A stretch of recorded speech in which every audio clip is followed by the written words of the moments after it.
આજ દિવસે અમે સુરત શહેર કલેક્ટર સાહેબશ્રીને આવેદનપત્ર આપવામાં આવ્યા છે, જે કે અમારી પાસેથી જે જાતિના પ્રમાણપત્ર નથી, એસસી એસટી ઓબીસી માઇનોરિટીના જાતીય સમાજના જે લોકો ગુજરાત રાજ્યમાં વસી રહ્યા છે એ લોકો પાસે જાતિના પ્રમાણપત્ર નથી અને જાતિના પ્રમાણપત્ર લેવા જતા હોઈએ છીએ તો 1998નો ઠરાવ અમને બતાવીને એમ કહેવામાં આવે છે કે 1960ના પુરાવા લઈ આવો. અને જ્યારે અમે કચેરીને એમ પૂછ્યું કે તમારો 1960માં કચેરી હતી કે નહીં હતી, તો તે સમયે કચેરી અમને એટલું કહે છે કે અમારી પાસે તે સમયના કોઈ પુરાવા નથી. જે સમયે પૂર આવેલો ત્યારે અમારા બધા પુરાવા ડોક્યુમેન્ટ વહી ગયા અને ગુજરાત ગવર્મેન્ટનો એવો કંઈ નિર્ણય છે,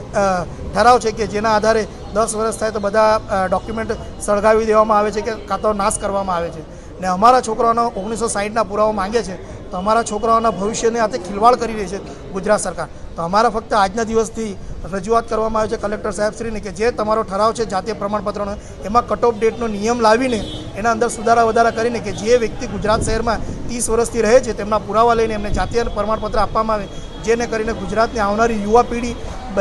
બહેનો, પુરુષો, નાના બચ્ચાઓ, વિદ્યાર્થીઓને ભવિષ્યની હાથે વંચિત નહીં રખાય, એમને સરકારી લાભોથી વંચિત ના કરાય. જય ભીમ, નમો બુદ્ધાય, જય ભારત.